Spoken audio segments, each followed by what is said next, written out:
بسم الله الرحمن الرحيم سبحان الذي أسرى بعبده ليلا من المسجد الحرام إلى المسجد الأقصى الذي باركنا حوله لنريه من آياتنا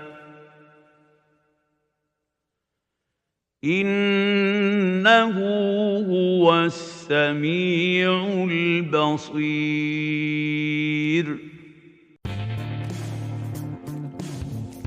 There is no doubt that Israa, the night journey, followed by Mirajj, the heavenly ascension, was one of the miracles in the life of our Prophet Muhammad, peace and blessings be upon him. It happened on the 27th of Rajab, the 7th month of the Hijri calendar, in the 10th year of Muhammad's prophethood. One major lesson of that miraculous event was that space and time, which are bound by laws of nature for humans, are not so bound for Allah. On that night, Prophet Muhammad bridged time and space in this world, traveling to the heavens by Allah's will. As far as the Muslims are concerned, there is no particular celebration, fast or prayer to commemorate Al-Isra and Al-Miraj. Why did that journey happen? Al-Isra wal Miraj took place during a time when the Prophet, peace and blessings be upon him, was facing intense hardship and pain. The Quraysh, who were his tribe and his family, constantly ridiculed, humiliated and oppressed the Prophet, peace and blessings be upon him and his followers. Moreover, the Prophet, peace and blessings be upon him, had just faced the year of sorrow, al-Huzn, during which he lost his beloved wife Khadijah, may Allah be pleased with her, and his uncle Abu Talib, who was his protector and ally.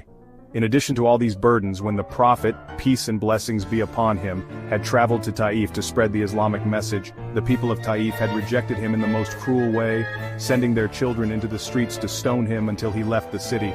Having gone through so much grief and suffering, the Prophet Muhammad, peace and blessings be upon him, was given a truly beautiful and comforting gift. He was transported not only to the sacred sanctuary and through the skies but ultimately into the divine presence, the source of all comfort and hope.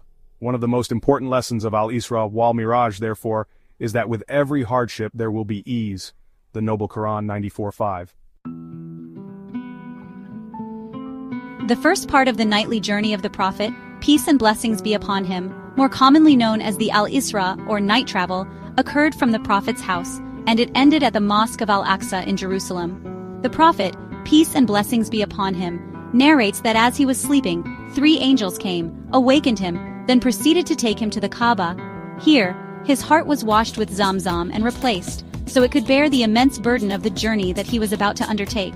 Next, he was made to ride a horse called Buraq, who was a fast-paced creature, and in no time, the Prophet, peace and blessings be upon him, was in Masjid al-Aqsa in Jerusalem. This is something not very hard to imagine nowadays. Since we have fast-speed jet planes, trams, and other modes of transportation, it is quite possible and probable for people to accept this part of the journey. Nevertheless, in those days, where the entire traveling was done on foot or camels, this was something very hard to perceive, that a month's journey on foot or camel could be undertaken in a small time span of less than a night. Therefore, many of the Quraysh disbelievers mocked and openly disbelieved the Prophet, peace and blessings be upon him. They even asked him mockingly and challenged him that if he had visited there, then as per his claim, he should describe the Masjid of Aqsa in detail to them. It was at that time that Allah the Almighty presented a clear vision to his beloved messenger, and he described the entire architecture of the mosque as if he were seeing it clearly in front of him. But the disbelievers still chose to disbelieve. The second phase of the journey, Al-Miraj or heavenly ascension. This second part, or ascension to the 7 heavens, and then the ultimate ascension to the Sidrat al-Muntaha and the throne of Allah the Almighty, is based on prophetic narration from Hadith, whereas the first part was based on evidence from Quranic scripture. Hence, the second part was more challenging to believe compared to the first one. As narrated in Sahih of Imam Bukhari, the Prophet, peace and blessings be upon him, was taken by Angel Jibril in succession to the 7 heavens, whereas at each heaven he was honored by the welcome and meeting of different prophets and messengers prior to him. On the 7th heaven, he met Prophet Ibrahim, may Allah the Almighty shower his mercy on him. Then he further continued, whereas he saw the paradise and the hellfire with all its wrath and misery, different states of the people suffering in it. Last of all, Prophet, peace and blessings be upon him, was transcended to even greater heights alone, all by himself, beyond which even angel Jibreel could not proceed. This honor is bestowed only and only on the Prophet, peace and blessings be upon him. Here he was given a blessed reward of 5 prayers and the manifestation of Allah in all his might, power and majesty. Thereafter the Prophet, peace and blessings be upon him, was transported back to his abode in Mecca, where he returned to the place on his bed in such a state that it was still warm.